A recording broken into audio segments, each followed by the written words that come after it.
Hey everybody, I am so sorry about the mix up earlier. So I posted a stream and it was supposed to be for tomorrow. I messed up on that part. And then I changed it to another time, and it literally just everybody who'd come, because when I changed it from today to tomorrow, when it had come, there were like a dozen people in the chat, I guess, but I can't see the chat unless I log out or I should go live. It like hides it from me on my signed in thing.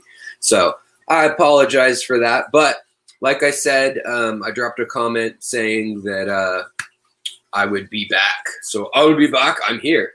So today we're going to be talking about fish that participate in activities, extracurricular activities on land or out of water. And I'm happy to include any of you that want to join in and, participate in and share some of the fish that you know of. But I figured we'd watch some videos and talk about some of these really cool species that exist that are not confined to the water, essentially. So how's everybody doing, though? First off, I've done a bunch of water changes and cleaning in the fish room. Like I spent probably 6 hours last night doing that. So things are looking really good as far as the fish are going. Like all the cichlids right now are doing really well. Sometimes they kind of hide and stuff. And then also the tank that had ick, it's pretty much all better. I don't see anybody with ick anymore. And it's been at 86 degrees for about 4 days now, something like that, 5 days. Whenever my last live stream, it was the day before that. So so there's that. And then let me try to get up the comments because I can see only some comments. Basically, people who are members, their comments show up in StreamYard like as a top chat function or whatever. And so let me get it on my phone also running so I can actually see your regular chats. And then we'll be good to go. All right. Let's see here. Will this stand up? Please stand up. Will the real phone that works please stand up? Please stand up. But I may have to avert my eyes to follow all your comments tonight. But I have to thank Danikin big time. Kenny, thank you, brother, for letting me know that there was even a stream live. That was awkward. So again, apologies, everybody. And also, Vizine, thank you so much for joining the club, for joining the crew. So now when you comment, well, one, I can see it on all screens, and two, I post things in the community tab that hopefully you find engaging and interesting. Hey, Bateson Genetics, what is up? Oh, it's Emily. Hey, Emily, what's up? Richard, T-Bone, Dev, Patty. Patty's here, everybody. I don't have the video to queue up, but your Patty's here. Let's see here. J-Rock, what's up, brother? Chris, how's it going, man? We got Screaming Fly, Night Rider, Jay Oliver. And we've got Check the Fish Box, Mystery Snail Guardians, Nano Aquarium Guy. What is going on? How are you doing? All right. So good times. We got good folks in here.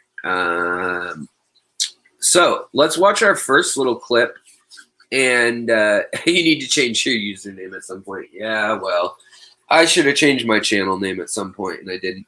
Yeah, I'm doing good. The only thing that's going to change is that I will be... hey, Patty, thank you so much for joining the membership. Appreciate that greatly. I will have all the links to today's videos, which honestly are mostly excerpts from BBC and David Attenborough's Life series, and then also National Geographic. I try not to you know, unless I can get a hold of someone, I try not to use any content that was private content, but rather try to keep it clips that are in the public domain, so to speak. They usually demonetize when you use them, but I'm not worried about that. I just hope they play and everything. So hopefully they will. Hey, John, how's it going, man? Welcome. So hopefully they'll work and everything. Let me know if you guys aren't seeing it. There probably won't be sound to them, which is okay, because actually I wanted to kind of talk and answer questions and chat and stuff while that's going on. So yeah.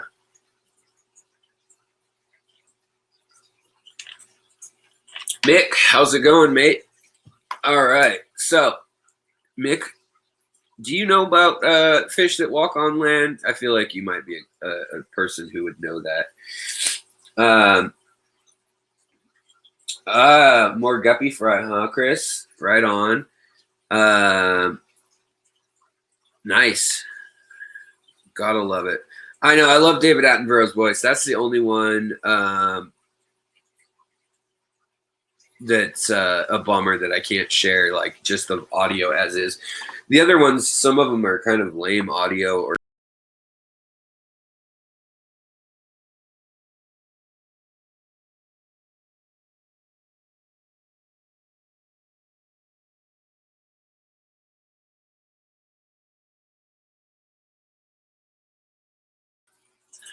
I kicked myself out instead of doing the add the screen. All right, let's see here. So the first video, I'm assuming y'all can hear it, but the first video is this cat digging through the mud.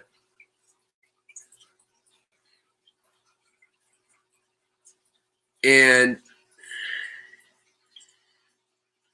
I'll get to the good part because he digs for a while.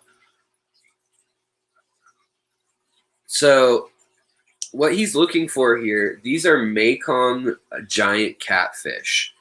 And they are a really cool species in that in the dry season. And this is similar with a lot of catfish. In fact, there are a lot of fish from Africa and from Asia that do this. And these are dry riverbeds during the dry season. And this is another reason why it's so important to fake a wet season when you're keeping fish.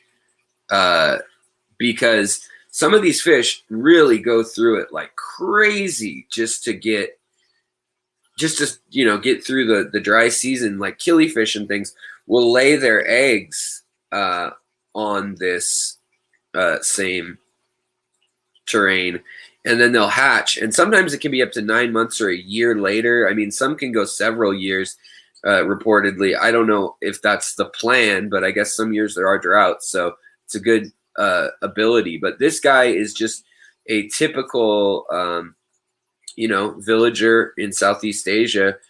And this trick is well known. I mean, this is kind of what in poorer families, you look for where there's a little bit of water still, and you end up finding these fish. And the fish are, they are able to survive. This is croaking catfish, Mekong giant catfish, all sorts of different catfish actually are capable of this. Even in America, U.S. catfish, a lot of them can survive in mud like this. As long as they are wet, they're okay. And actually, it's kind of a double-edged sword because they have to be wet, but they can't be too wet or they can't breathe the water because it's unoxygenated at that point. But the part about it are so just like these fish in this video, they have to actually be exposed enough that they have air, but wet enough that they stay completely slimy. So they also create like a slime coat that keeps them wet. And this is probably like the first level of living on land, so to speak, or living out of water. But I mean, literally, you'll just find groups of these fish together by the hundreds, because they're all going to go to the low point where water is still available. And what surprises me is that these guys, or women, men, women, you can find lots of videos like this. But what surprises me is that they actually handle these things just like nothing. I mean, to this kid here. Whereas to me, man, I would be nervous about the spikes on these things. Some of these are downright nasty spines on some of the species. But it appears the ones that he picks up might have some gill spikes, and that's probably it, or like pectoral fins. The way he picks them up, he grabs them by the head and then tosses them in. But these catfish are all capable. They don't have a labyrinth organ like bettas and gouramis, but they do have the ability to gulp air. And then what happens is during the hibernation period, which we call torpor, basically torpor is very similar to hibernation, except for in true hibernation, they won't be woken by anything other than basically pain or life-threatening situations. Whereas, and it's a whole metabolic shift that's major. Whereas torpor is like deep sleep, and it slows down their metabolism. But after a few weeks of it, they actually start to grow more veins in their stomach lining. And these fish, these catfish, they're able to use their stomach. Like that's what they don't have an air organ. They just allow the air to diffuse through the linings of their stomach. And it's wild that works so well. But it's the same for Corydora. When they come to the top, they're catfish. And when they come to the top, they gulp air, goes into their stomach. And they have ultra rich stomach linings, like blood vessel wise. But and it's funny, if you guys could hear the audio on this, it is, yeah, see, he is afraid of the spines. Okay. So it's the pectoral spines he's worried about. But yeah, so these don't look like a Mekong giants here. These look like something else. They're all the same size and they look pretty well grown, being that they're all similar size like that. But just crazy. I mean, he's filled his bucket in this one little creek or irrigation ditch. And then you can see there's cows up there and stuff. There's trash, beer can, or whatever at the end. But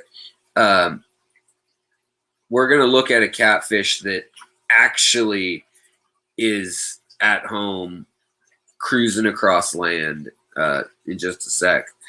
But yeah, I just thought this video was kind of cool, just in that it shows the collection and the cultural, how reliant these people are on this as a source of protein. But it's a little surprising in that I'm assuming he's going to take these to market, or they have some sort of mud at home, because generally you would, you would take a few and then leave the rest, and it would be a store. Just like the song of the Kalahari, they also use frogs and amphibians that hide in the mud in the desert, but is that fish alive? Yep.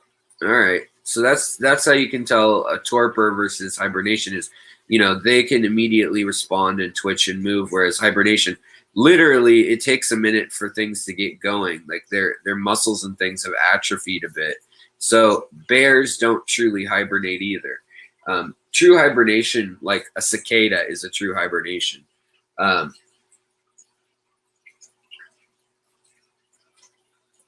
Mick is saying some good stuff in the chat with the Rivulus killies. Yeah, they can sit long time above the surface. if they're not thriving. Let's see. He says experiment with some killifish showed. Oh, an experiment with some killifish. Rivulus showed surviving 66 days in moist conditions. Crawled up dead trees and similar places. Yes. So we will be looking at that actually today on the show because it's insane. I mean, yes, while that is quite wild, let's pull up the next clip. Also, I'm gonna have to do this whole game where we share new screens each time. So annoying. All right. Let's see. Did that take care of it? Yes. Okay. So this is in Florida, and just showing you guys a walking catfish. These catfish are able to actually cruise, and they're invasive to Florida. But these are the catfish that, I mean, forget about mud. The humidity in the air and their slime coat alone can make it so they can walk up to 1.4 kilometers a day on average from their water. And these catfish, if you saw my catfish trivia episode, they can actually sense ozone. They can sense ozone, fresh ozone, from 2 miles away. So that tells you that there's probably some that are capable of moving up to 2 miles or near it, you know. But that means that once their pond is out of food or out of water, they can smell where the next one is from up to 2 miles away. 1 part per trillion of ozone they can sense. It's just wild. Oh, thank you so much, Rico Stan. The first super chat of the night. Appreciate it. Yeah, because I already know this video is demonetized. The dessert, you can remember your name because there ain't no fish for... Oh, gosh. You know what, Rico? You did it again. In the desert. I think you spelled it... Oh, you did spell it desert. I just read it as dessert. In the desert. You can remember your name, because there ain't no fish for you to give you no pain. Singing fish, fish, fish, fishy, fish, fish. Are you happy now? Man. A fish in the desert on some mud with no rain. Feels good to get out of my pond. Okay, we're done with that. So let's pull up the next amazing fish. Climbing perch. I think they're pretty amazing. Hey, Jamie Lee, welcome back. Welcome back. Welcome back. I appreciate the support as a member. Like I said, I'll share these links if you find any of them particularly amazing. You can go show all your friends, blow up those other people's YouTube channels, or I guess you could come back here, but you know. Hey, it's the guy who someone saved my stream tonight. Daniken. Almost lost all my subs tonight. Thanks to Daniken, now I'm saved. All right, that's enough singing. No good. No good. But I'm going to get songs stuck in your head no matter how bad I am at singing them. Okay. So, this one is, let's get through the editing. So basically, this is about the walking perch. We're just going to look at a couple clips of this video. It's a Australian / BBC type thing. But basically, these perch are called climbing perch or walking perch. They're like those catfish, except they can go even farther.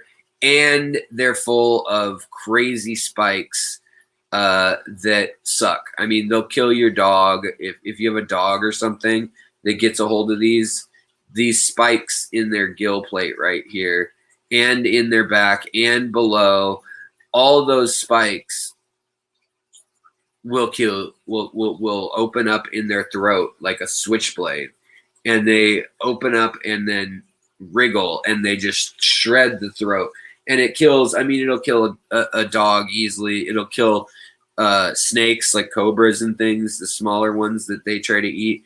It'll kill them too. But yeah, here's this little bony plate. It's got these little spikes in the side. And it's not known if there's venom like in Corydora or something that actually is contributing to it yet. I haven't found any studies on it, but it did say that it's in question. And basically those little barbs seem to kill small animals really, really fast. So yeah, I mean, it's a bummer, but it kind of hints that there might be some venom involved rather than just the fact that it punctures, because the puncturing, that could kill something as quick as it could suffocate, but other things, I mean, get nailed in the throat and they're dead within like a couple minutes. So yeah, there's some question there whether it could just be bacteria that's really nasty that lives on those spines or what. But these fish have made their way all over the world, which is a bummer. And they will burrow. I'm just trying to find some footage here. Yeah. And they actually have more spines in there right here. Exactly. Like that's a mud skipper there, but they use spines on their fins. Let's see if we can find a good example of them. Actually, yeah, right there. They actually use that as ignore their little their video clip of whatever they're editing in, but I mean it's pretty gnarly. Like these things made it to Hawaii during World War II. It thinks that's probably what they're showing, or New Zealand or Australia. They made it all those places, and people brought them to fish and just as a recreational thing, because in the water they just look like a little perch, right? But they're able to really do. I mean, they're able to walk like 2 miles, and they can stay out of water like 3 days. So real nasty fish in the sense of invasive capabilities. So I don't know. I just think that that's really, really wild. Oh, check the fish box. Yeah, no problem. I appreciate it. Appreciate the super chat. Thank you so much, buddy. And George from Aqua Balls, the ball python and aquatic master. How's it going? Alex, I put in a link about Australian bio. Oh, yeah. Awesome. Thank you, T-Bone. I appreciate it. And also, Lady Diane, I saw your feature on Danny's channel of your fish room. Really beautiful tanks. And guppies and stuff. I wanted to just say nice work. Pretty stuff. Very clean. I can tell you put a lot of time and effort into your tanks, whereas my tanks, like, yeah, I put a lot of time and effort into them, but it's because I have a bunch and because I'm spawning things. And really, it's more about the fact that I want to be lazy, so I put a bunch of plants in there. I put fish that are in there together, and then I just want to do water top-offs because of my low TDS. So it's not due to my cleaning, but I am going to make a video probably tomorrow about which tank it is I have that you guys think I would spend the most time a week on, like, and how much time that is, just because I want to share with people what it takes to run a tank like X or like Y or like Z. And it has nothing to do with volume, or very little to do with volume for me. Now, if you kept all your tanks exactly the same, except for size, then yes, it would probably be by volume. But most people don't do that. And most people keep species that it varies depending on the species. So let's get on to our next little video. And this one here is another video of a different kind of catfish. And we've got let me see here. Let me get it up and shared. And also, guys, Fishmas, man, what an awesome success from a joke on Rico's stream to Rico just taking the ball and running with it, him and a few other folks. But, I mean, it sounds like Fishtoberfest is going to be, or Fishtoberfest, sorry, guys. I was looking at Danikin's name. Hey, Kenny, buddy. But, man, it seems like it's going to be a total success as far as being able to go through the streams and stuff. So if you're a YouTuber, you should talk to Rico Stan Rick and yeah, talk to him about donating something. He's got over 10K in donations, and I guess he said Corey was slated from Aquarium Co-op to donate a good chunk there. And I'll have to talk to Aquatic Arts too. I guess Haley's going to talk to them also, well, she works there. But yeah, we could probably get something going. Plus, I always do my own Christmas giveaways usually, but I might roll it all into the bundle this year. We'll have to see what community members want. We'll take a vote, obviously, for the members. Oh, right on. The Aquarium Co-op did hook you up. That's great. So past tense, right on. Yeah, that's really cool, Diane, that he came and filmed. So this is just video of this is in Cambodia, I want to say is what this is where it takes place. And this is their dry season there, and this honestly, this is the giant Mekong catfish, and these aren't full grown. The ones that are full grown generally tend to stay in the big rivers, but when they're younger, they have this ability, and they actually need to keep breathing holes generally. And there's all sorts of these crazy superstitions too about like what fish eats, and you'll see there's this combination of videos online if you go looking that are, oh, I put an egg down this hole, I put a Dr. Pepper and Mentos and Coke, and then I do a backflip, and then I light this candle. And I mean, they've made it more and more complex. It used to just be like an egg and Dr. Pepper or Coke or whatever, Fanta. The the real truth is that they look for the air hole like these people just did.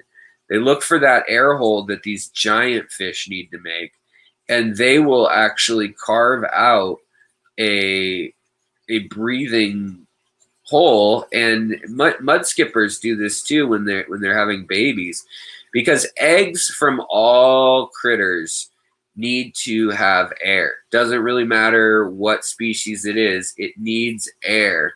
And so when the eggs can't get air either absorbed through the water or stuck in their actual egg already, or, I mean, you probably need more air than that because it takes a while to hatch. J-Rad, what's going on, brother? Hope you're doing well. Good to see you, buddy.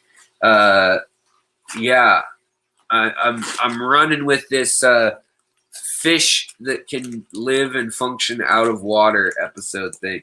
You know, we're covering the fish that get up and move out of the water first, but we do have some other cool fish to look at in a bit here, which are going to be the fish that actually are, I guess they don't necessarily get out of the water, but like archerfish, for instance. Hope you're doing well. Let me know. Yeah. Here, you know, an interesting note is that the actual water and clay matter. So, low oxygen water in these watering holes, so from no movement. You can see that whole tunnel, that fish was maintaining that whole tunnel this whole time. And there was a pocket down there with water. because they need that air. And I don't know if this fish, I would guess they don't spawn actually out in the or in these mud holes, but some species of critters, including a lot of mud skippers, actually spawn down under the earth like this. But they need to create an air chamber with the in their burrow area.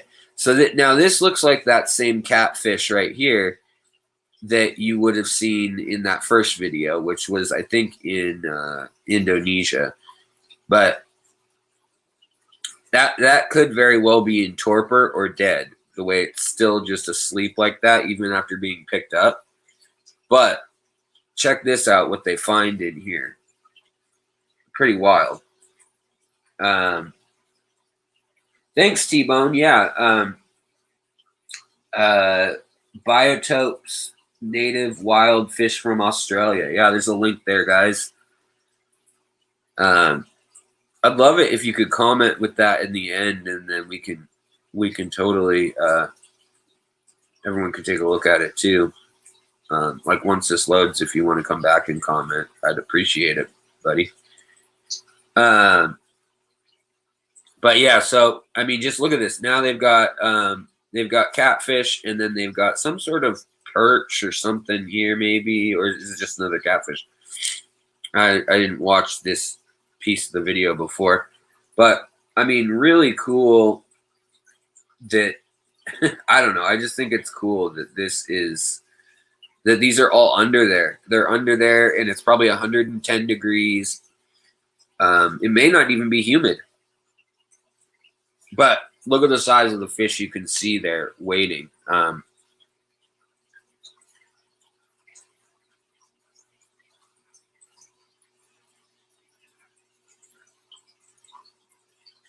There we go. Big old carp. Probably, I don't know for sure. Kind of looks like a giant carp. Mekong carp. But I mean, yeah, that hole goes way down there. And you can walk across these mud flats and fall into these holes too, because sometimes the fish were in there and they've burrowed out the side into like a riverbank that's maybe 10 yards one way, or there's like a big void down below where the water table is. But yeah, I mean, it's pretty crazy. Hey, John Monroe, thank you so much for joining up. Appreciate it.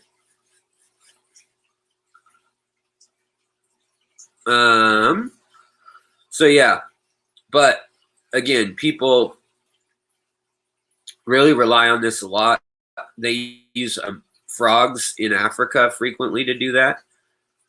And it's just, it is kind of sad to see them killing them like that. I mean, they're going to eat them, and I'm sure they probably eat every bit of them.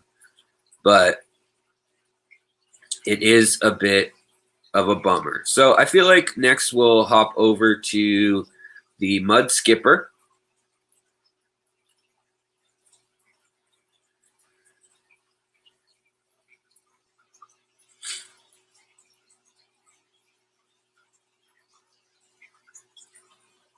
And these are Japanese mud skippers.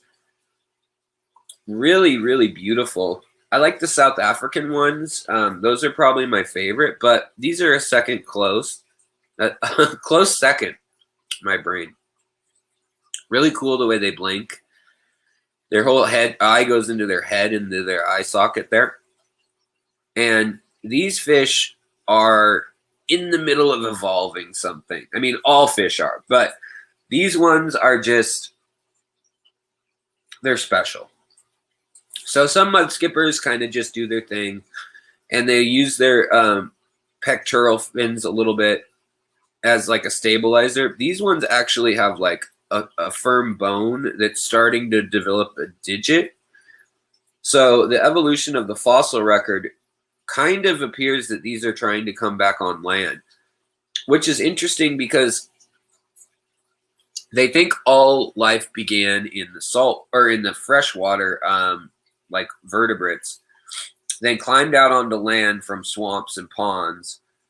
Then some of it went back in and became the bigger fish and things. And then some of those came out and made the dinosaurs and crocodiles and lizards and things like that. Whereas others then branched off, like we're talking way long ago, 600 million years ago, to 400 million years ago, that range. And some were these big salamander things, and they kind of just lived like these guys do. This is in Okinawa, and they're going to show two types of mud skippers here. But what's going on is these two males are competing for rank and attention. But I mean, they have to look out for predators. They have to look out for the tide. You can see how their eyes are set up on either side of their head so they can see what's coming, but they can pivot to the front. And these ones are sometimes called the acrobatic Japanese mud skipper because they jump in the air. Like they can jump over a foot in the air. And these are big mud skippers. These are 25 to 32 centimeters long, depending on the gender. And here comes another little... Sometimes they call this the grilled mud skipper. You'll see why in a sec, because it has these little stripes on it. But this guy is about the size that most mud skippers are. And he does a different thing. So those mud skippers are up on land doing their thing. This guy eats mud and throws it up. And then he takes a gasp of air. And then he goes back into his den. And then he basically burps the air into his hole, and then he excavates it more, and the female will come and count or assess with her eyes how many of these plugs or pellets there are mounded up around his den, and decide, wow, he's done a lot of work. What a stud. He can burrow. He can build me a nice burrow. And so she'll come, she'll look at that, she'll see that they're digging this burrow. And then what happens is they have to go back underwater. So he has to dig that burrow down to the low tide mark. So like 3 feet or 2 feet. And that other mud skipper is about this big, whereas those acrobatic ones are almost a foot long. Oh, some over probably. And the little guy has to go down the burrow with eggs. Once she's laid them, he takes the eggs with him. He sticks them to him with slime, his slime coat. It rolls on them and sticks on them. Then he goes down there, and then he basically sweats and releases them. And then they float up in the water, and the chamber is shaped like a U. So he's excavated a little dome under there, and they stick onto the edge. And then what he does is he takes, by his mouth again, scoop after scoop after scoop of water out of the den. And this is all every tide cycle he has to do this. And then the tide comes in, washes it out, and kind of clears it. And he braces himself like this and makes sure that none of the eggs go out with the tide again. But it's just a crazy, I mean, that's so much time and energy. Then they hatch, and then that's that. So yeah. And the other ones that are acrobatic, Screaming Fly Productions. Yeah, that's what I look for in a man, is how much mud he can fit in his mouth and pile up in front of his house. Yeah, you don't want no mud skipper that's lazy. I don't want no scrub. A scrub is a mud skipper. Can't get no plugs from me. So they build up that mound. The other kind, though, they've got that fin, that really cool jewel-colored fin, and it just, I mean, it shimmers. They're really pretty, like the South African ones. T-Bone, typical man doing all the work. Oh, yeah. Don't say that too loud in front of any women or my wife. Well, it wouldn't be true anyways here. But Man, I put this in the freezer right before we went live. I had like a flat Dr. Pepper, but the freezer kind of redeems it some. All right, on to the next fish. And Mr. Gromby, I'm sorry. Again, I saw that you were in the chat earlier. What happened was I set up a chat for tomorrow, my usual day, Tuesday, and I didn't realize it was the wrong day. So they on StreamYard, when you have a stream that and it's past the time you were supposed to go, just keeps adding 10 minutes or whatever. I didn't even know that till Danikin called me and was like, hey, guess what? You have a stream that's live. And then immediately I was like, oh, crap. But yeah, quite a few people have my number. But I mean, if you just comment on social media even or Facebook, you'll find it. I mean, you'll be able to get a hold of me and let me know. So if it's ever like more than 5-6 minutes, definitely let me know. Because I don't mean to annoy anybody by that, but it is really annoying how they do that. Or if I've changed the time previously, I don't have the paid version of StreamYard right now.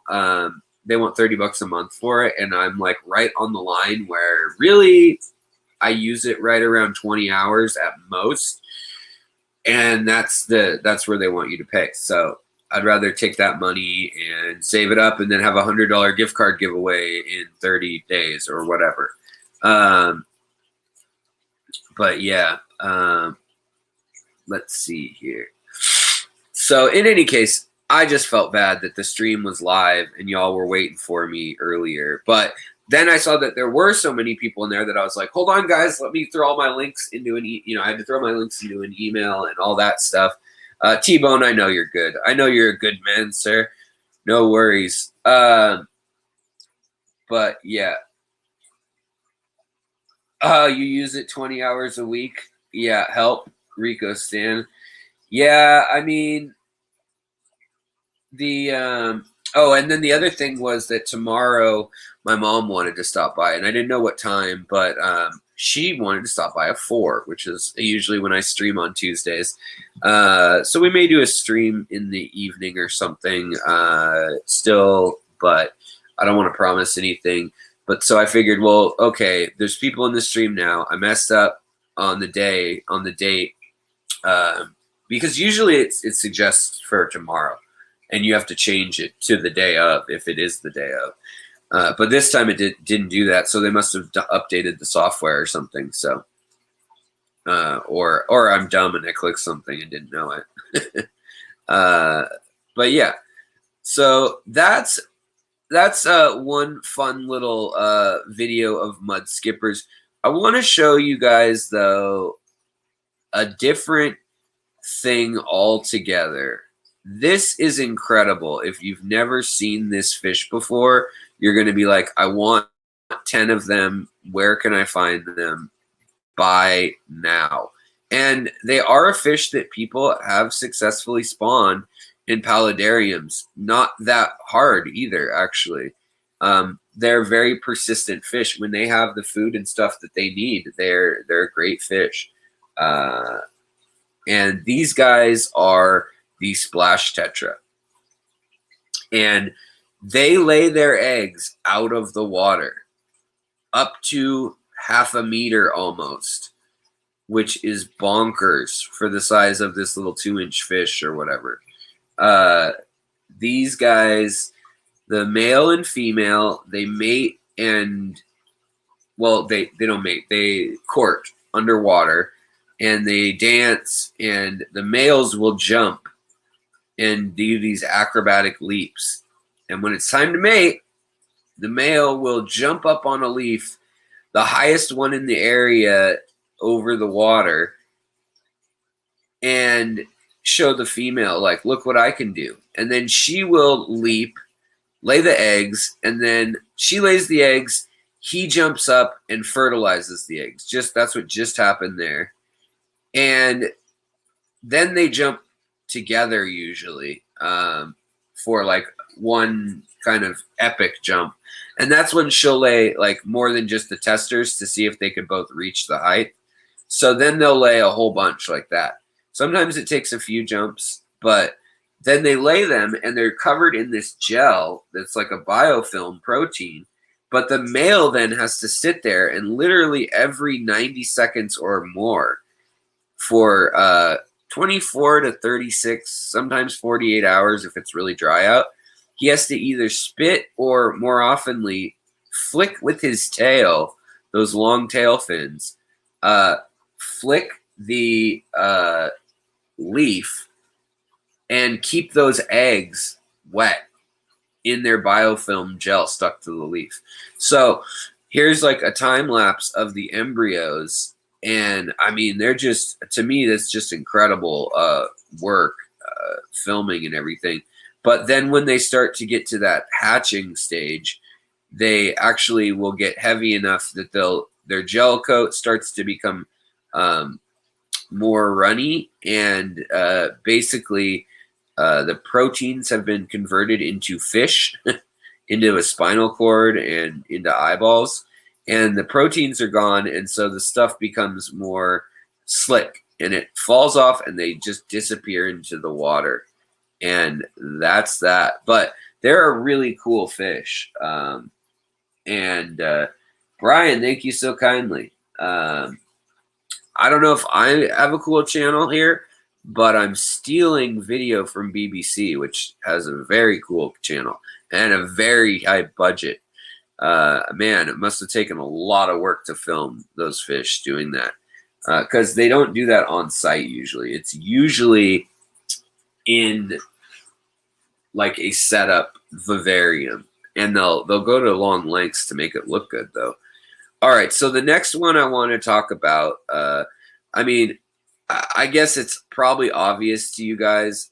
We're going to come to North America in a moment, but the next one is probably going to be obvious to anybody who likes the oddball fish and knows about fish doing things out of water or hunting and all sorts of things like that. If they do things out of water, then you probably know about them. But here we go. This is the striped archerfish, I believe. Let's see. Is this the striped archerfish? It's either the banded. Yeah, it's not the clouded one. Okay. And the BBC, again, like this is in a room of some sort with an aquarium. But the cool thing is they used little like lightning beetles or something. A naturally with fluorescence or inflorescence on them. Mick, that is a really classic film. That's awesome. But look at this biotope setup. So these guys, I mean, they blast their food off of branches with jets of water. Now, the jet of water can go up to 1.5 meters accurately with force, with about probably 6 ounces of water max, depending on the size of the fish. And they compensate for how the water refracts. See how, the water line refracts? If you're underwater, nothing lines up right. Their eyes and brain process that. And so sometimes they'll shoot from down an inch or two below. Sometimes they'll come right up to the surface and don't need to compensate for that. But their brains can figure that out right away, which is wild to me. And I don't know why. Oh, I get it. Okay. He's fishing. They squirted out his smoke. Cute. But yeah, that's just another cool fish. And that's one that you can easily have in an aquarium if you've got a big, like 180 gallon or something like that. It's definitely doable, which I think they're just really, really cool. So, the next fish we're going to show is the Api laputanga. Api laputanga. Really freaking hard for me to say. But let me show you this fish. Pacus also do this, but not at all to the same effect. They do this, but mostly with stuff that's already fallen. This is a Amazonian fish, dubbed like the flying fish down there. And let's see here. So, boom, this fish, no playing around, no crazy evolution really, just bold. I mean, they get this running start.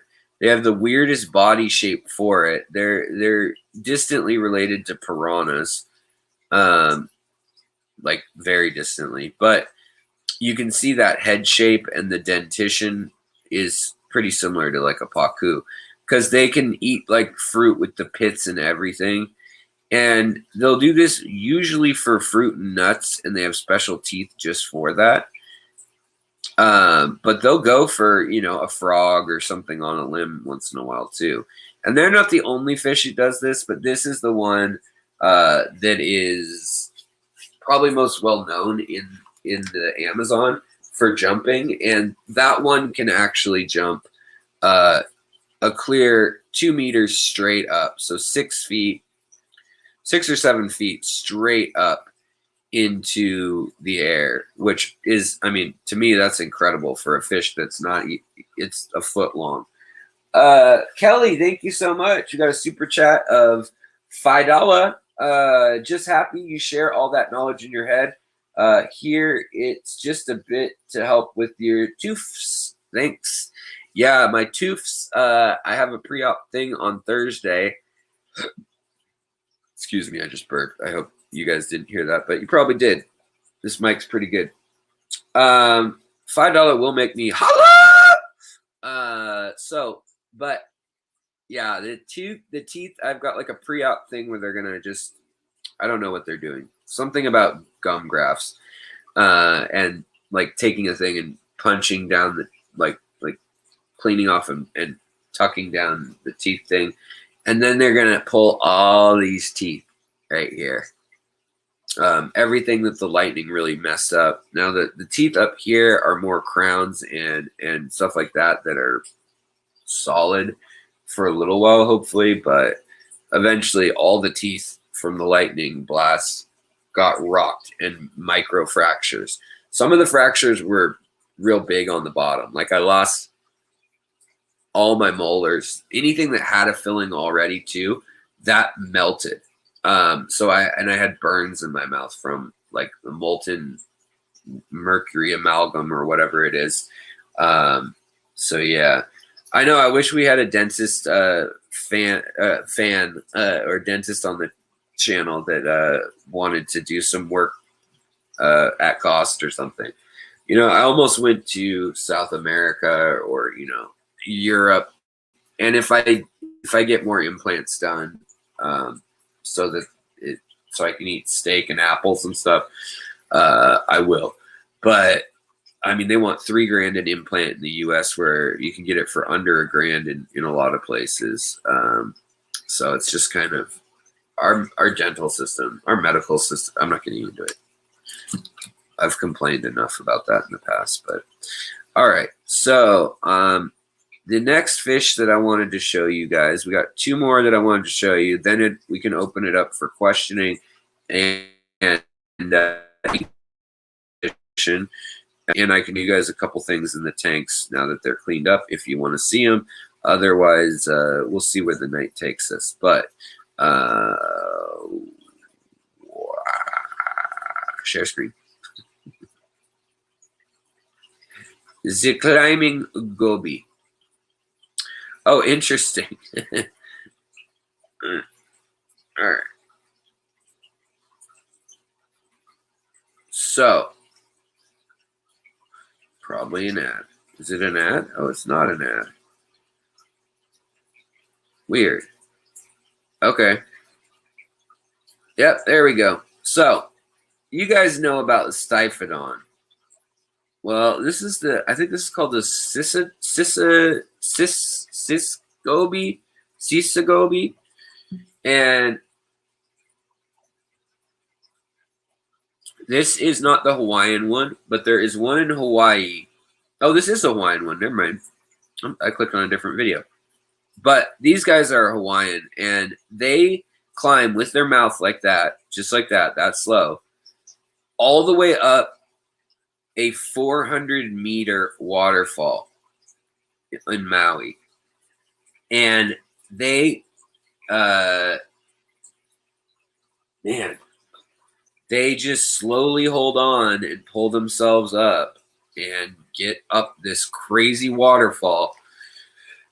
Now there's other gobies all over the world that also do this, but that one can just go extraordinarily long amounts of time, holding on with just its mouth and climbing straight up. And then the eggs hatch, they wash out to sea and go over the waterfall. I mean, I don't know. I guess it's because there's no predators really up top, but the gobies are just, they're wild in their ability. This is I think this is going to be a different, yeah, this is a rhinogobius. So here we go. So this is probably Indonesia.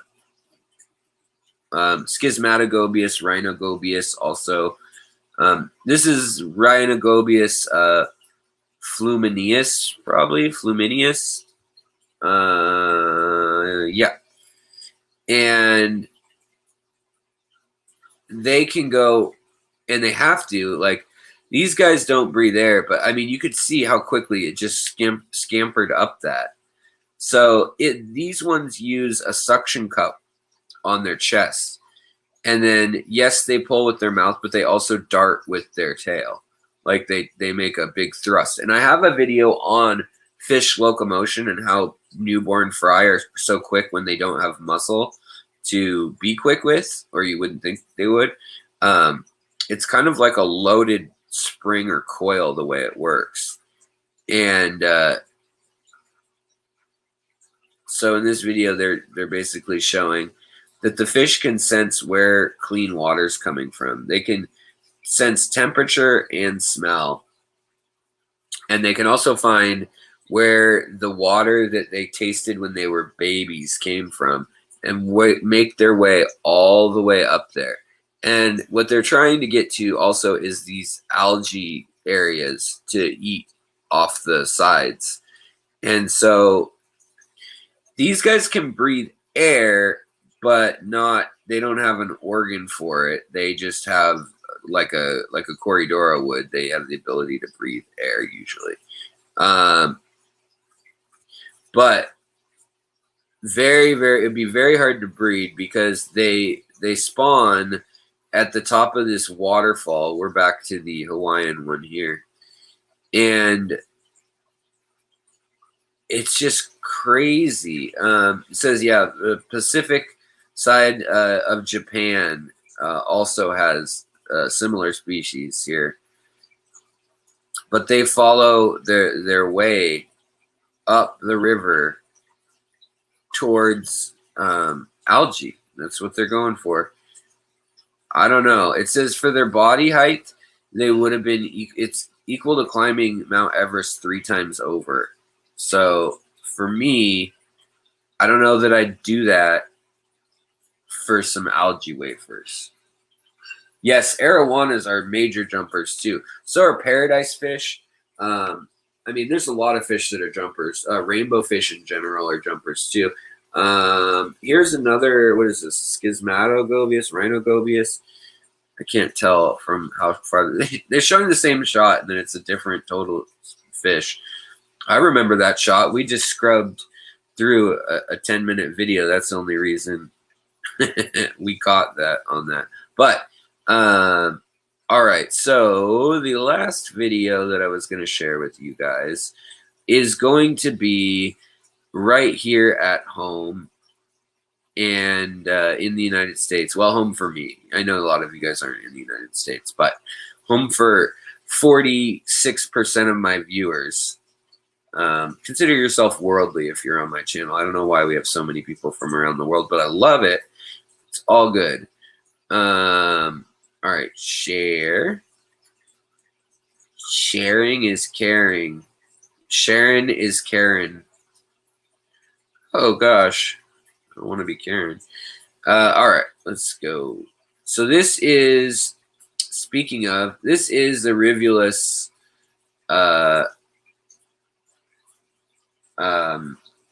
killifish that Mick was talking about. And these are, well, they'll give you some facts on the screen. And the oldest, I don't know why they thought this was going to be a good study, but they spent money, and I looked at the study earlier this afternoon. They spent like 40 grand in grants doing a study on poking them with a needle. You can see the syringe there. They poke them with a needle, like just to nudge them, not to stab them. And then they measured how far they could jump. Oh, turns out that the big old fish with a bigger body and more experience at jumping jump better on land. But this is just a wild way to get around. This is how they get up trees. This is, I mean, that jumping is their form of locomotion. It's really crazy. It's a wild world. Ooh, baby, baby, it's a wild world. Gonna eat some candy corns because my teeth don't matter anymore. Yeah, never leave the lids off with the Rivulus. Or Rivulus. Rivulus? Rivulus? Shriveled up? Shrivelus?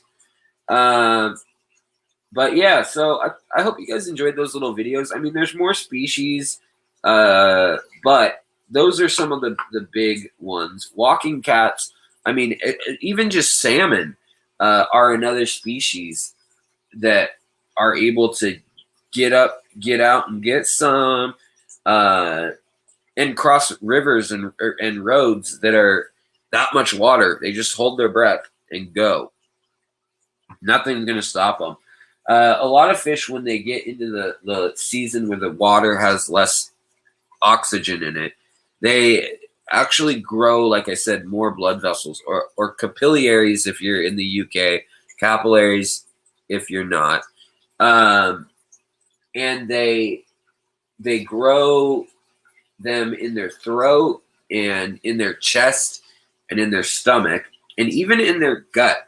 So there's some fish that it's not their stomach because of the acid and stuff. That's not where they absorb oxygen by gulping. Some absorb it in their colon and intestines. So their butt, but through their mouth. And then they just fart it out when they breathed it out into CO2 into their intestine. That'd be a hard way to live, where you just burp or gulp all day and then you have to fart CO2 out every breath. Let's not do that let's not evolve that way, guys. Okay, so we're trying. We're gonna get the mobile camera going here in a sec.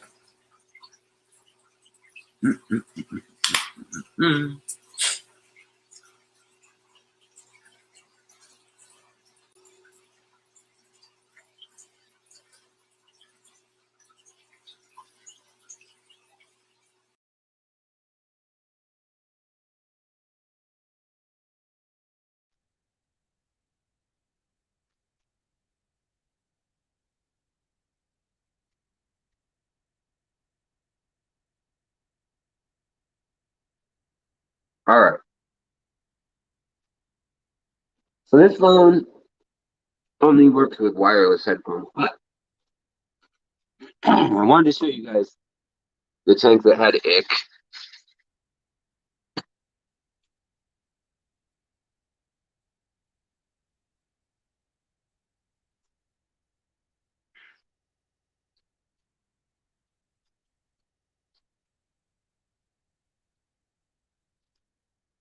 So this tank had ick, And if you recall, my barbs were spawning. And so these guys were all colored up blood red. Right now they're kind of orange, but live stream always makes everything look terrible.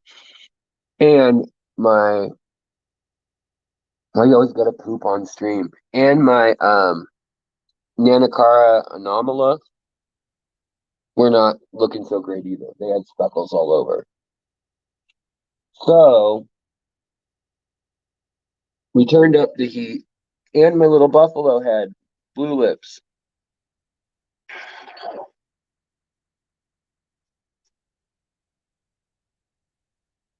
So we had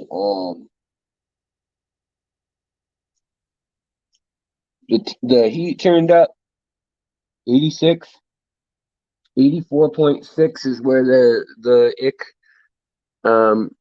cysts die. Here you can really see the size of some of the younger African barbs. Like there's one that's young versus a mature one up here. They're double the length of the young ones. And they've got color in their fins all the way up, orange. Same with the multi-barred loaches, dwarf loaches back there. The zebra-looking guy. They've been having babies too. So I feel good about that. And then here's my lemon nose long fin. Anyways, so this tank's doing better again. These lemon tetras are probably 6 years old. That one's getting skinny. This one's got a big old black dot on his spine, which all of them have developed, except for this guy who's now getting skinny. But I had like 10 of those, and they just died of old age. But also, my fish are begging so badly. Saw me sitting in the fish room. Hey, Jess, how are you feeling? I hope you're doing well. Um, but everybody's begging like crazy because they all thought when I was sitting here that I was going to feed them. Um, There's a big old female least killifish ready to drop some babies.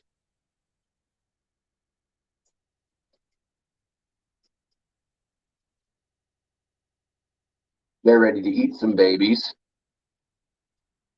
And again, these guys never stop. I'm like, stop laying eggs. But actually, I don't see any eggs. So she may not have obliged him with eggs because usually his bubble nests are pretty massive. He can make them like yay high. And she's probably had enough of his shenanigans. But again, look at that big long tail. I always wondered if that was for flipping water at some point or something, since they can breathe out of water. And then this tank doing really well. Big old purple micrantha, nymphea lily. These bettas, or rather this betta, this male here, he's decided to take on this marble angelfish every day. And it's not going well for him. And then my cockatoides, they're never breeding for me, probably because there's another cichlid in here, and then there's the bettas, and then there's also culliloches and gobies and shrimp and snails and whatever. But let's see where his mate is. I'm kind of curious. Let's get some food on it. I got food on it. All right.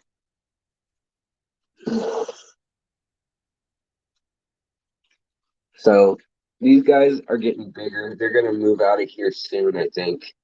Oh, glad you liked the presentation, John. Yeah, I wanted to put something together and just talk about some of the fish that live out of water and do stuff out of the water. I'm sure there's a lot of other, there's anableps and other, all sorts of crazy species. These guys are so mean.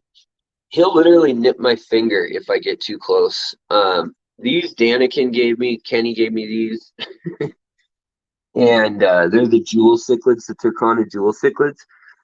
They eat every plant that's in their tank. I just gave them a new like rock hide. They got some caves, but they eat everything that's in their tank. They even eat the duckweed.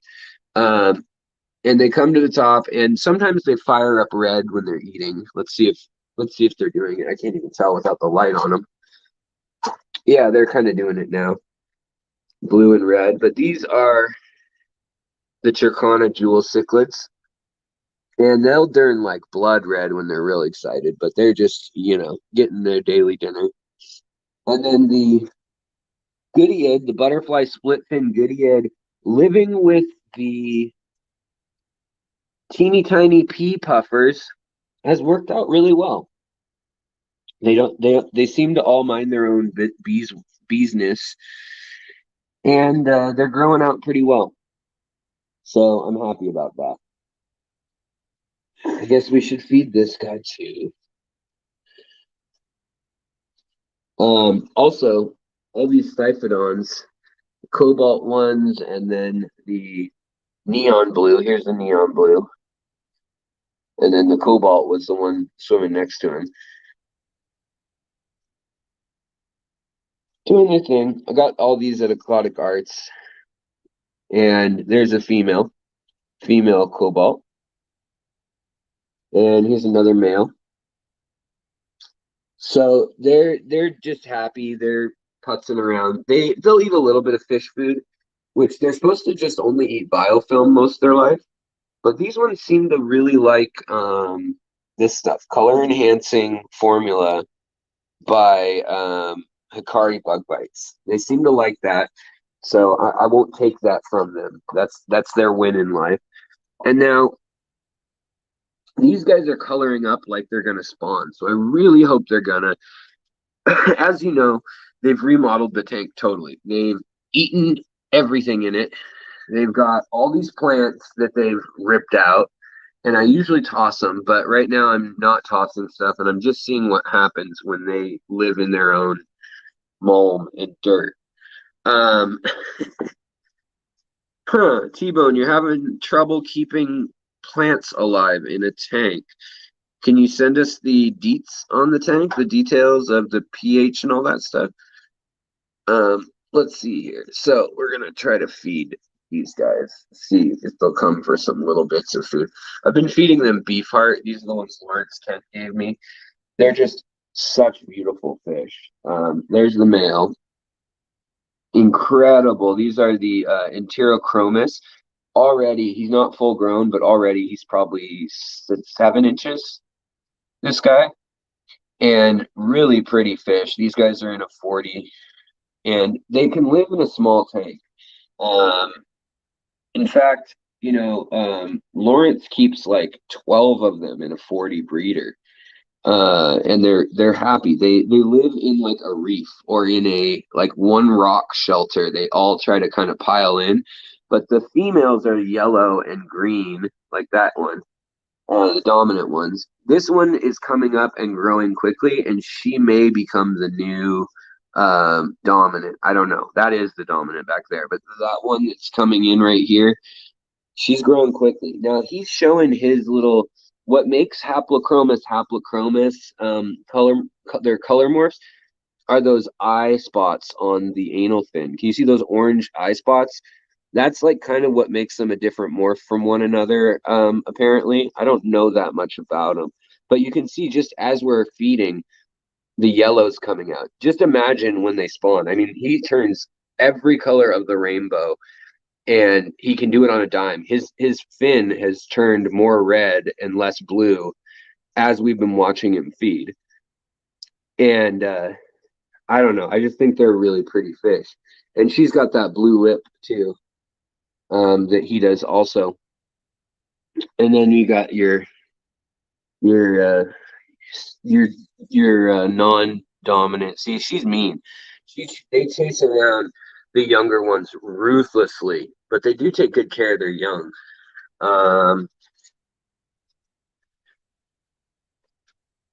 Yeah. The Turcanas, I mean, they just beg all day long. Danikin Aquatic, Kenny says we feed them lots of meat, bloodworms, and protein, but they've never eaten our plants. Yeah, I don't know what the deal is. I don't know if they're just aggressive or if they're missing some nutrient that I'm not feeding them. I mean, they look good color-wise, so I think they have all their standard carotene and iron and all the stuff that colors them up, omegas and all that. There's a lot of leaf litter in the tank. It might be a little too acidic or too many tannins, but yeah, I mean, this big male is just mean as hell. I don't know. He doesn't like me either.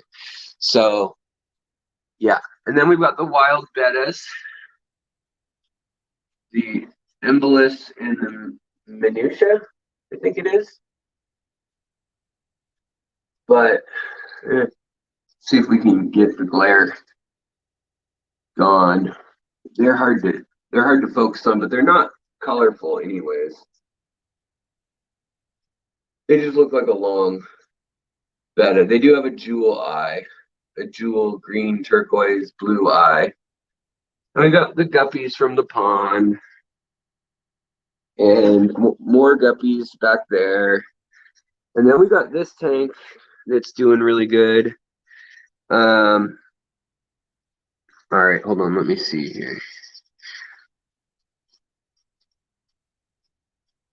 So these guys are Luminatus, Pseudomagil luminatus. They'll turn blood red if they're real excited, or if they're spawning in the morning or late night.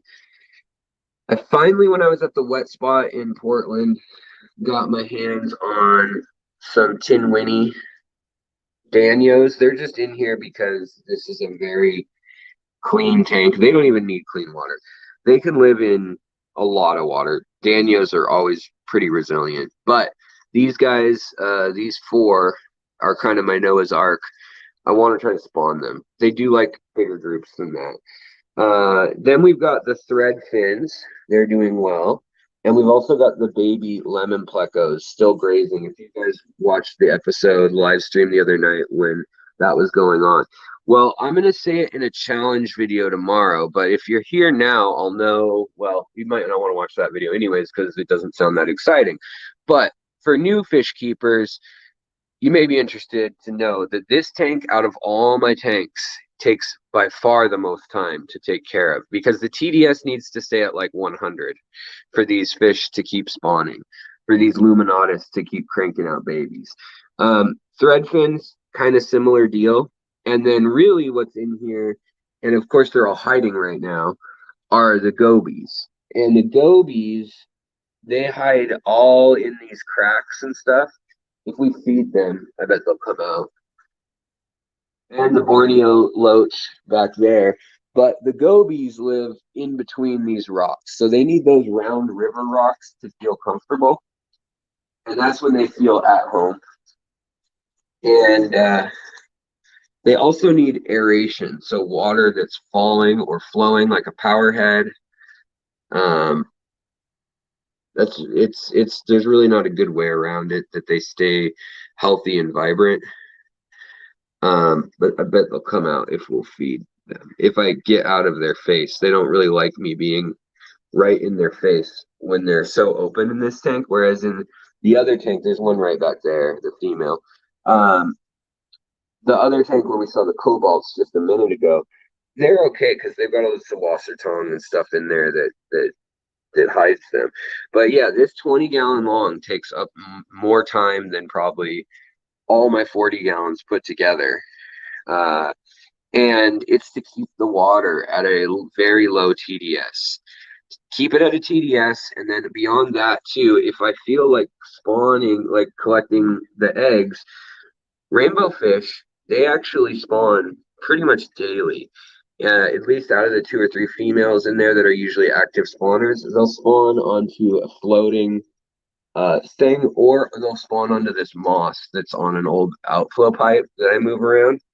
And I can either just take all this floating stuff and throw it in the tank with no fish and then wait 14 days or so, or I can just just basically comb through every single thing. And back here we have the the yellow catfish, the shadow cat, yellow glass cat, and I want to get more of those, the Burmese ones. They're out of Myanmar. I've only got two, and they're really shy also. But I hear um, they if they get in groups of six or more, they're way more likely to be friendly. I just saw them as the last two at the store, and they said they didn't know when they'd get more. So I said, well, I'd rather have them than have them at the store. So okay, here comes a brave soul. So here comes a neon gold goby.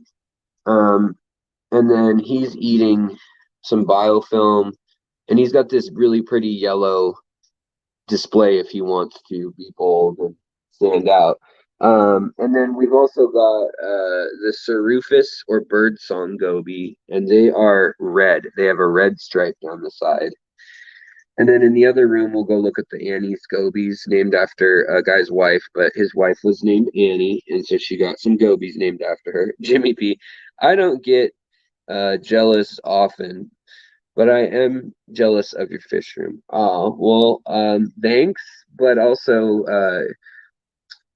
you too can have a fish room like this one. See, okay, so the other gobies are hanging out in the back now, but like the film we watched said, some of these gobies are the ones. There's another gold one there. So there's actually 14 gobies in this tank. They hide that well just in this section of rocks, but um, they can climb, and they'll never climb the walls here for me that I've seen. I've seen them stick like maybe right above the water here. What they do climb all the time though is this filter. Even if they have to climb the pipe and then the underhang, but they climb and eat the spillway. So I've actually gone and rotated hang off the back filters for them a few times because my pandagars also do that. So that's kind of how I clean most of my spillways is I let them get all covered in mulm and algae, and then I move them, and then the other guys eat them. Now there's also still the dragon gobies in here, but what happened is I introduced scuds into this tank, and they live all under here too. And so the meat-eating gobies, unlike these biofilm gobies like this guy here, the meat-eating gobies, the Schismatogobius ampluvulunculus. Oh my gosh, long name. Or ampluvulus or lunculus, I don't remember. But in any case, they they are now, instead of being out and hunting for anything that they can find, they've now just permanently buried themselves. And so I was like, did they die? Where are they? I think I even said in the live stream, I haven't seen them in like a week. I don't know where they are. Well, when I started moving the sand again, I found them. They were literally just staying under the sand and eating all the scuds that are eating the mulm in between these rocks. So that brings me to another point of why tank maintenance on this tank is really rough, is to keep crypts and other plants thriving. Um, because I've got digging species, they're very likely to dig up the crypts. So what I do is I actually clean the soil with a turkey baster in a ring around the um, the plants that I want to save. Because if I don't do that, they dig up stuff like this onion plant, or this onion plant. They'll dig them up every few days. And with crypts, they melt.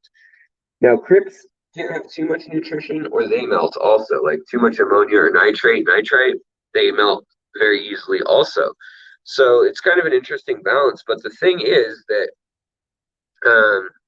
when you've got all the mulm and see that shrimp, he's like pooping, obviously, those little teeny castings on the bottom. A lot of them are shrimp.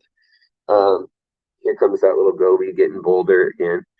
Um, but they'll fertilize the plant as they break down in the soil. But if they build up too quickly, they'll just cause an ammonia spike. So we don't want the ammonia spike. So I have to do all this work. There's another one, another gold one. Doesn't know I'm watching him. Oh, maybe now he does. I don't see whether, I guess their ladies are all hanging out, hiding over here. But in any case, so yeah, that's that tank, and that's what takes probably half an hour a day. I mess with it, keeping it clean and getting eggs and stuff. Now this tank, They're probably asleep, but that would be where the pygmy killifish are from the Gulf. But a lot of this hornwort is where I'll hatch out babies from. So I don't ever know what's going to hatch out in here because I just throw in the baby, the egg laden floating mops, basically. I mean, they're just organic mops because that way then I have, well, one, a little bit of excitement. Oh, there's the big female. She's full of eggs. I'm so sorry, sweetie. You can see the eggs in her belly. You can see the shadow of where her belly is just full of eggs. Hey, and my pleco.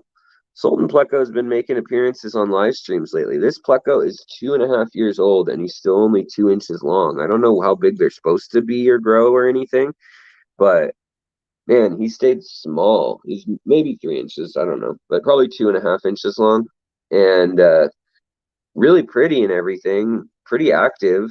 And he goes down there and eats any food that gets stuck in the cracks along with the gobies.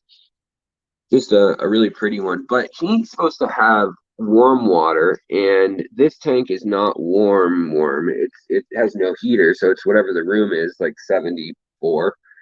And he's done really well in it. I was worried I was going to watch him and see if he got pale or sluggish, but no, not any more so than most are.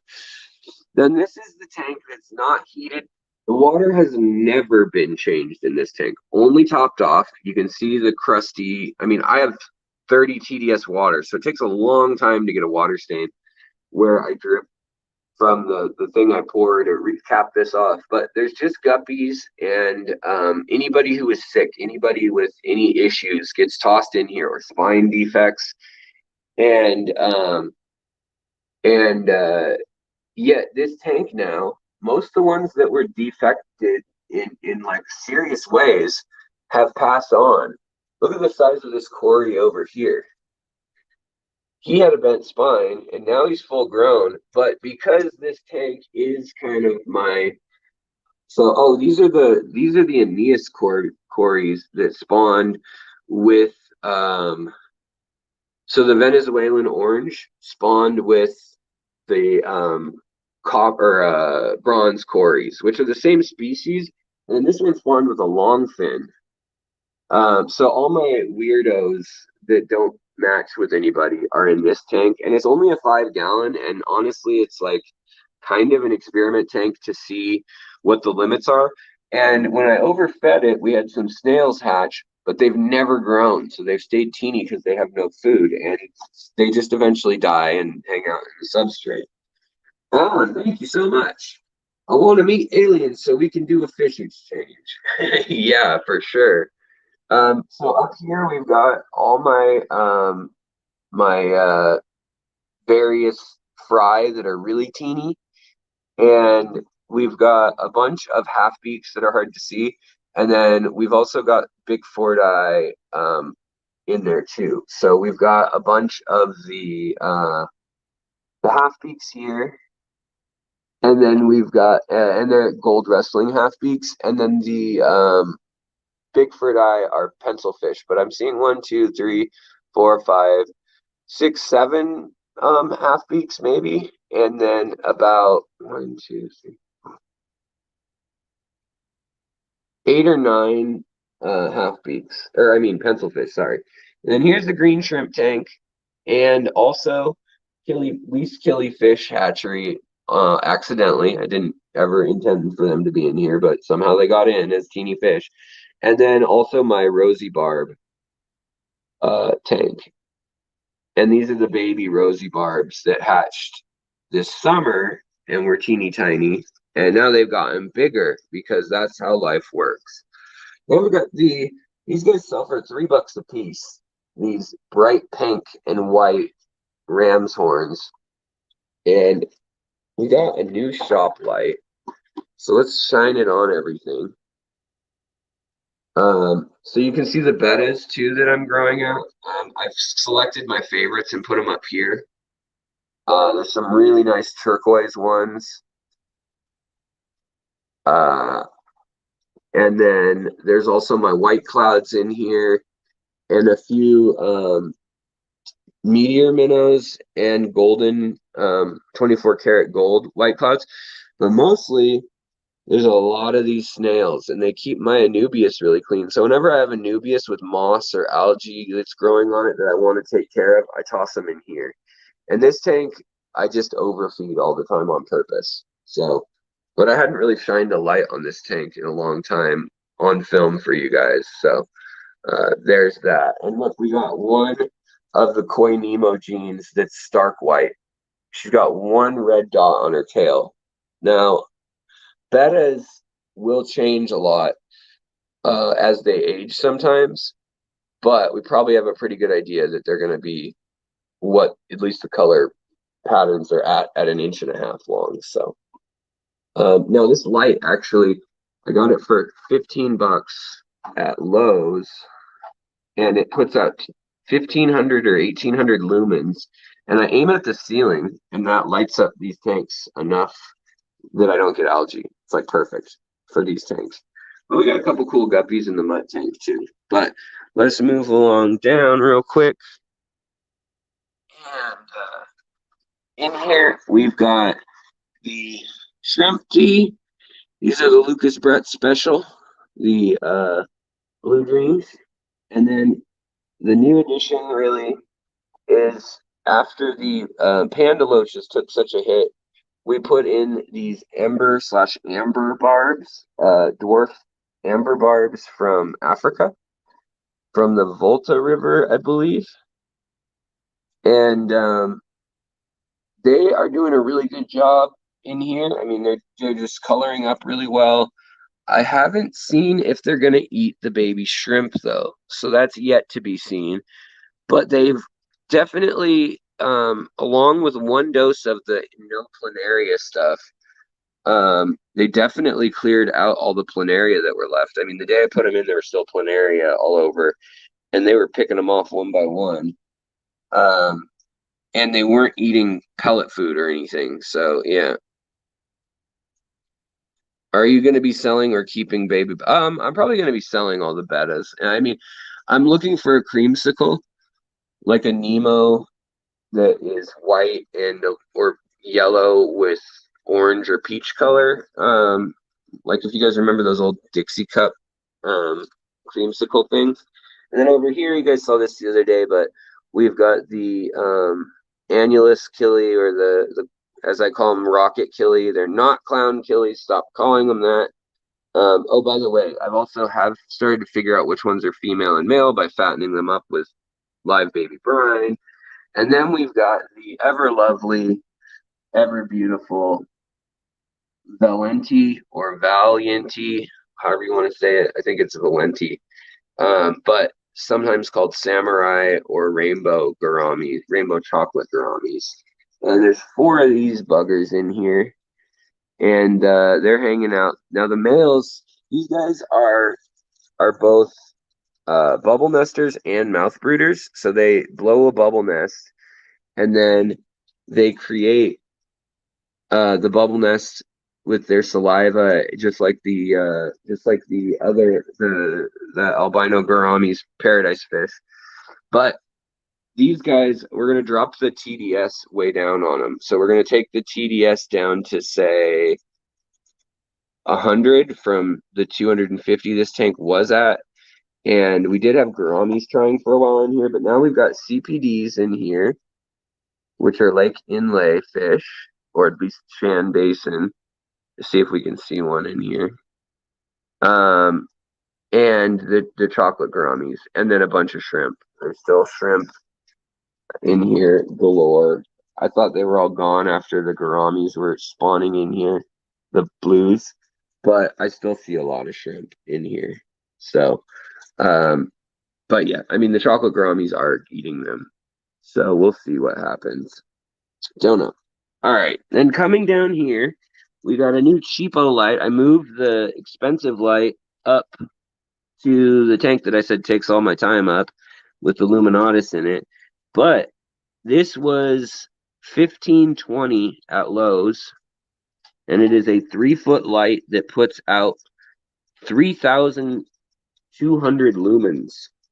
And the color is a little warm for my taste, so I'm kind of trying it out. But for 15 bucks for a 3 foot light that's LED, I couldn't really argue with it. Yeah, T-bone, I'll definitely check that out too. The Murray cod in its natural habitat. GRB was also posting links of the native Australian biotopes that I'll have to check out for sure. Oh, so here's a perfect candidate. One for cleaning in the snail tank, but two, this right here with the little half beaks, right here, nothing comes up here to clean them. So this filter will, other than snails, this filter, it looks bad, but it's actually all good. It still smells really good. Smells moldy. It's not flowing out of this side. It just got clogged last night with some debris as I moved stuff around. I think the duckweed kind of did it, but um, we're gonna move that so that the gobies can eat off of it. Hey, there's a CPD front and center. Big old 2 or 3 year old female, probably at her prime. I was kind of surprised they get along really well with the chocolate brownies. They'll feed right next to each other, no nipping or anything like that. And even a shrimp is chilling right there. I don't know if it's done because it'll get eaten. And then I'm really hoping that these least killies that have spawned in here will encourage this female to spawn. Again, these guys go front and center. They're afraid of the camera. Not afraid of my hand as much, but they're really afraid of the phone and the camera, like and or a gimbal or any of that stuff, any of the equipment. And then we've got the middle-aged half beaks in here right now too, and a few pencil fish in there with them. Now, I thought the pencil fish would hang out at the top. They don't. Middle-aged pencil fish are hanging out, hiding. So they're going to be a pain in the butt to catch and deal with. Another thing is down in here, we've got the Nicini, or Ningensis, as I improperly pronounce. Also, the blue lip buffalo cichlids, and my Mormarid, Mordecai, chilling. I've been having to feed him literally by hand. He's not wanting to eat, and I'm a little worried about it. But I've been having to feed him by hand. Yeah, like he'll eat bloodworms, but very slowly. And he's big. He's 7 inches probably, full grown. Peter's eye, elephant nose, knife fish, or elephant fish. These are the ones that the Egyptians worshipped along with the other ones. And then we've got the blue-lipped buffalo heads in here too, which inhabit the same waters. They actually share the same waters. So that's good.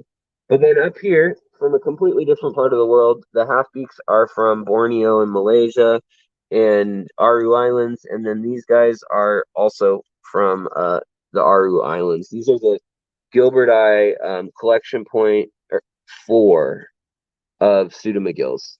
And they'll eat, unfortunately, they're eating all the half-beak babies. T-Bone, thank you so much for sharing those links. Hopefully I'll either go back and look at them, or maybe you could comment on the video after it loads tonight or tomorrow.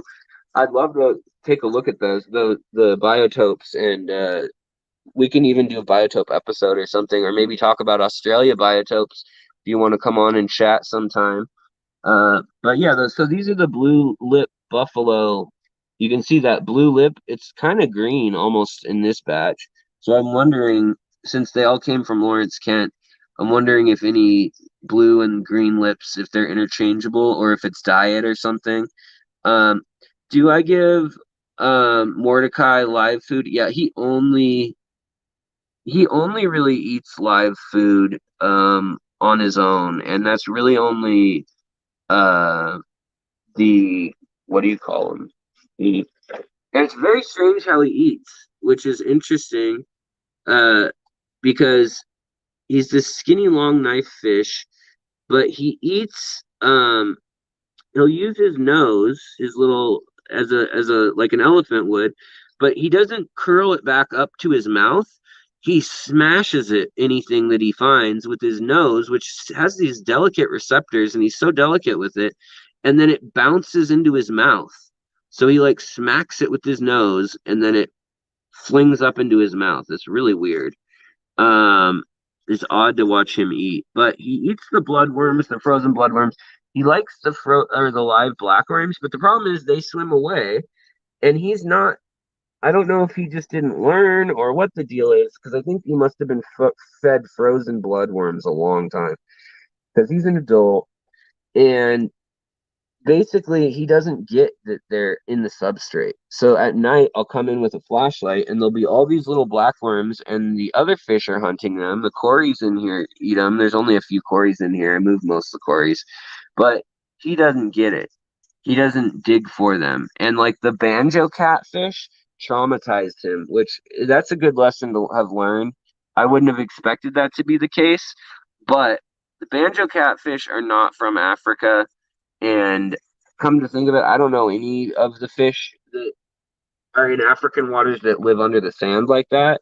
But the banjo catfish will be under the sand and he'll be sniffing and they'll just freak out and dart out and scare him. And he gets so scared that he runs and he hides and he puts his face in this corner. And he's just a really sensitive little guy, or gal. I don't know for sure. Um, but Yeah, so I've just been trying to keep his weight on by giving him the bloodworms and the blackworms. See, he found something that he wants. But he's also he'll eat like some vegetative stuff and he'll eat like little, I don't know what type of bugs they are, but like he ate something just then. And then there's the big tank boss, buffalo head, blue lip. Um, he seems like he thinks he's protecting the tank from the Mormarid, and the Mormarid's just like really peaceful, derpy, and just hangs out. Let's get rid of that glare. Gosh. Um, but yeah. So I'm a little bit concerned. I mean, I lost my other ones when the heater went bad and they freaked him out. But this guy, he's way more active and alert and responsive. Um, if I put my hand in the water for about 4 minutes, he'll usually come and check it out. And then he'll sniff it and then he'll go away. The other thing that he ended up liking, which surprised the heck out of me because I was feeding the half beaks, are fruit flies. So these are wingless fruit flies you can get at some pet shops or online, and you just shake them out like a salt shaker.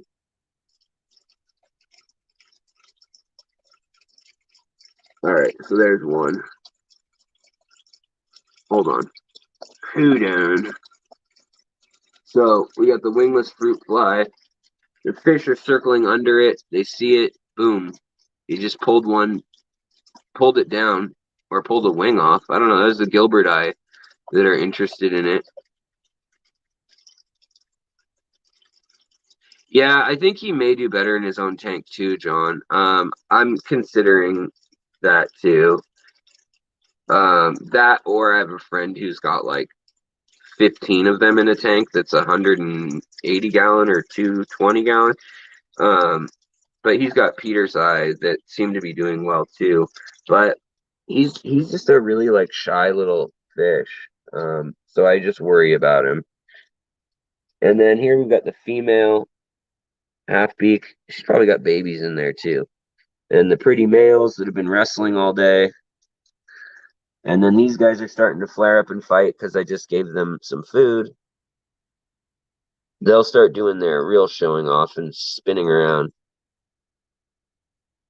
A vivarium heat pad may not be a bad idea. I don't know though. In this room, the whole room is heated. Look at the size of a full-grown apisto to a buffalo head. Little bit bigger, yet the apisto doesn't seem to stand down ever. And this buffalo head just bags and bags and bags, and it's annoying. Hold on. Where did the food go? So that's those tanks. Let me show you guys the fry real quick that are relevant. Oh man, my hand is killing me. And my knees. Everything's killing me. I guess oxygen is killing us all, huh? If you want to get technical. Free radicals, baby. Yeah, curveball, baby. All right, let's see here. So, brush some food onto their tank.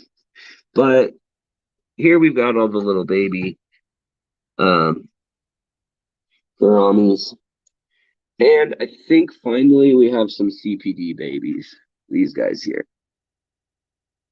But the gourami fry have actually, some have grown so much that they're starting to get to the point where there's a few that go hide down low and they're hunting the littlest ones. So that's an interesting point. I thought they'd have enough hiding with all this moss, like 5 gallons hiding in the moss, but it does not appear to be the case. The few big ones with eyeballs that are formed and bellies that are formed definitely are, like this guy here, definitely are eating the little ones, the littlest ones. So, and you can see there's like a nematode right there, swirling like a detritus worm on the filter. That's all the air that's coming out is that many bubbles, though.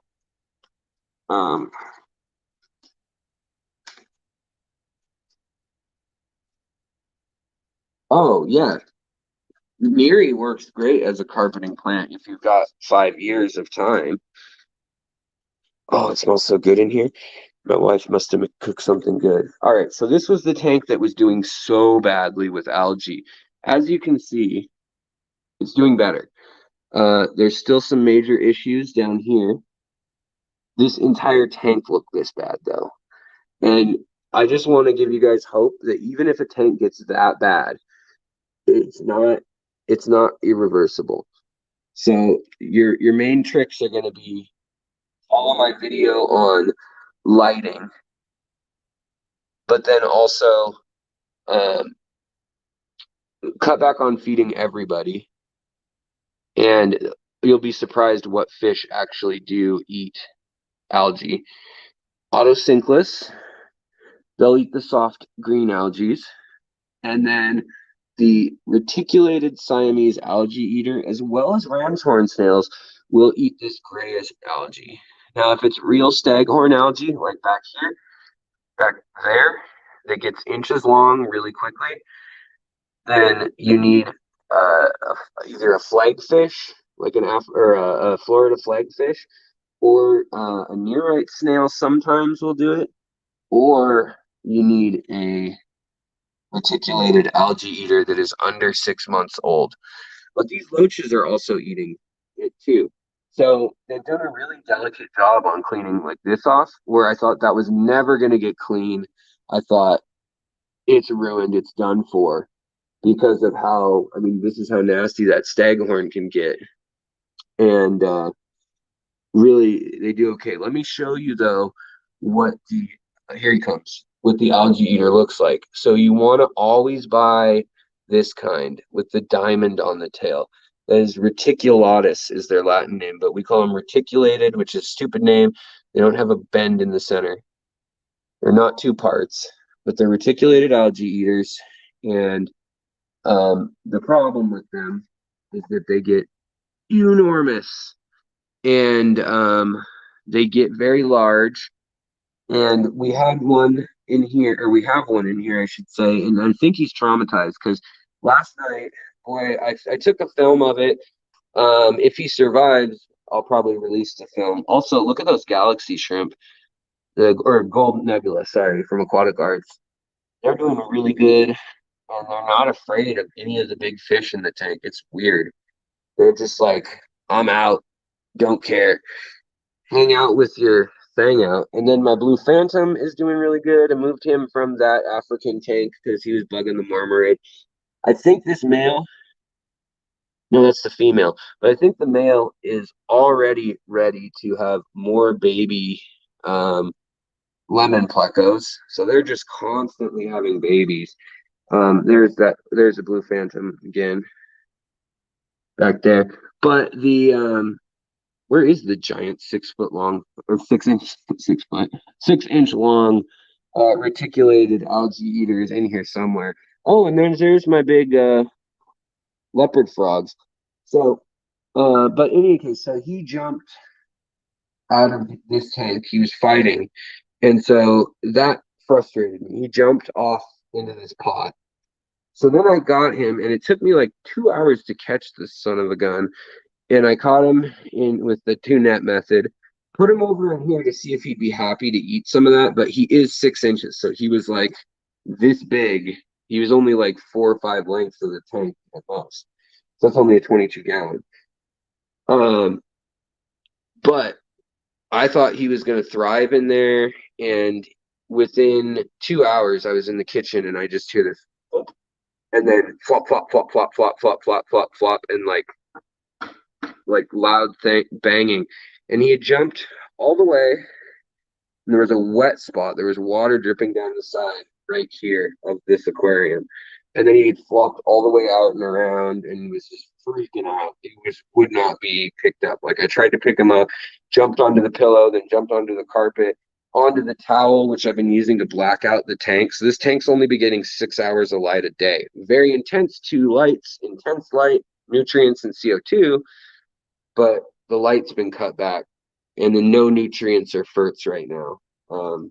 You guys can see my can too much, or can darkness or not enough light cause algae ? That video goes into all of it in pretty high detail, as well as my 4 ways to get rid of algae video also kind of goes into it. But again, this leopard frog pleco I've had now 3.5 years from Aquatic Arts.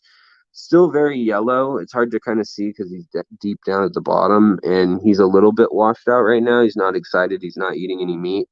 These are Peclotia compta or compacta, and they're meat-eating plecos. So they really want like bloodworms, mealworms, just different stuff in their diet that's more exciting to them than wafers or any of that bland stuff that we feed other bristlenose and plecos. In fact, look, the shrimp are actually hanging out on the top of his den and hanging out right next to him. And I don't know why they do that, because he'll turn around and eat one randomly. Not very often at night, but I see it happen. Also, if you notice this tank, I did do a before and after, but I cleaned out. This tank was full to the brim. Oh, thanks, Mr. Romby. I appreciate it. Oh, nice. 300 members. Right on. And then also these guys, the Venezuelan cories, and then the Malawa shrimp with the gold nebulas. The gold nebulas are there. But these guys, nice and orange. They're looking good, especially when they're young. They stay really bright orange. But see how when they're deep in a tank, they really get washed out by the light not reaching it. So I bought off Bentley Pasco for $20 this Crypnuri. And I think I told you guys, but in case you missed it, literally bought that. And this dumb lady right here pulled it up. I watched her do it from sitting on the floor, and I literally got up and started hitting the tank, and she pulled it up and just yanked all the roots clean off of it. I was like, so mad at her for that. So Rose is on my 86 list right now. And Jackson Pollock fish stick, he's doing okay. I mean, he's doing fine. He's good. But yeah. So other than that, though, that's basically what's going on around here right now. We're going to start gearing up for nano breeding season. Want to start breeding some of those tin winnies, maybe some little axelrod, blue neons. These guys breed really well. The glass blood fins. And then we're going to try again with the gouramis. But yeah, so this tank I trimmed so heavily that I'm curious what's going to come back primarily. I'd forgotten that I have 5 plecos in here, or 8 plecos in here, in the sense that there's the 2 big ones, the lemons, and then all the little ones. So there's the phantom blue, and then there's the leopard frog. But the leopard frog, I have 5 leopard frogs in here, and I hadn't seen more than 2 at a time in since I moved in, basically. And last night, when trimming everything, finally I saw a ton of them. Um, PJP says, I tap on the tank when my female black-bellied limia start rooting around in the floating plants, going after fry. Don't you dare! Yeah, no, I know the feeling. These two bettas, Rose and Jackson, they get along so well. Like, they don't fight at all. Their fins look immaculate, even with gouramis in the tank. But they just root up plants, and I don't know why. I think that maybe they're going for shrimp, or they smell blackworms that could be down there that I feed the Corey's live ones. I just leave them in here. Not positive, but yeah, he's a real pretty boy. I love him. I got him at Aquarium Zen in town. And I think he got him from the Cichlid Exchange, who may have gotten him from Permala Bettas in Sri Lanka, who also does Permala Guppies. And I think Aquatic Arts has any of their Koi Nemo or Galaxies may be the same, at least the same line, because they look real similar. So yeah, and then these are my weird mutt strain, if I can get it to focus, of guppies. And these guys are black with white, and then they have yellow and black, like mixed together with a green and a blue, and then these weird like bell-bottom tails. They're lyre tails, but I mean they have this crazy vivid blue at their caudal peduncle, right at where their tail starts. It's like metallic, really strong. Focus. There we go. Come on, stay right there. Of course they won't.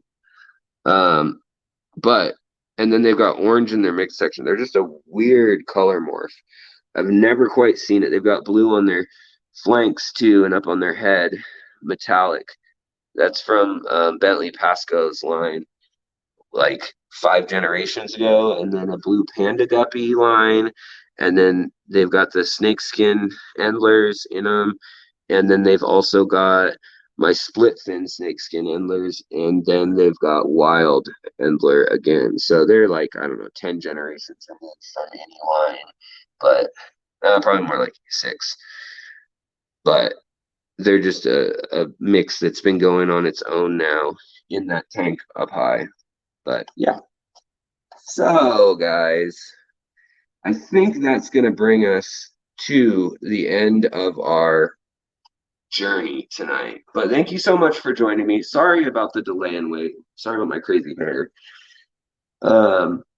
And thanks for joining me again on the Secret History Living in Your Aquarium. There's a kind of fish room update of what's going on, what I'm working on, and then also an update on all the kooky fish, not all of them, but a lot of the kooky fish that live above the water. Thank you so much, Super Chatters. Thank you so much, lurkers, members. I really couldn't do it without you guys, and I appreciate you so much. I won't be back on Friday because I'm having all the teeth pulled, but I'm going to hopefully get some special episodes recorded or just some haze and some trivia, some interesting history. Still working on the history of bettas. I've got like 10 side tangent videos like the one about LSD and bettas ready in the works, but that's basically I basically just keep making more videos instead of the main video because it could be like a 10-hour video. It's a fascinating history, doing a really deep dive into all the scientific journal articles I can find, which is like 1,000 of them about bettas, splendens in particular. So I hope that'll be fun when it's done. But if nothing else, I found a lot of cool side stories. And for instance, I was looking at labyrinth fish, saw a comment about fish that use their butts to breathe. Some of the perch, for instance, they bring it down into their intestines and colons, and that's how they breathe the air. Their stomach does have a lining with blood vessels, but because of stomach acid, there's more blood vessels deeper down into their gastrointestinal tract. And so basically before they fart, they get the oxygen, the O2 out, and also they decrease the volume of blood in their body, but increase the surface area for absorption when they're either out on land or when the catfish are buried in the mud, perch or catfish. So little tips. I hope you guys are enjoying all of that, and I hope you guys have an awesome night. Thanks for coming back if you were here earlier. Thanks for being here, period. And take care of your critters. Stay curious and stay questioning stuff. So I'll talk to you guys later. Have a good one. Wish me luck with my teeth.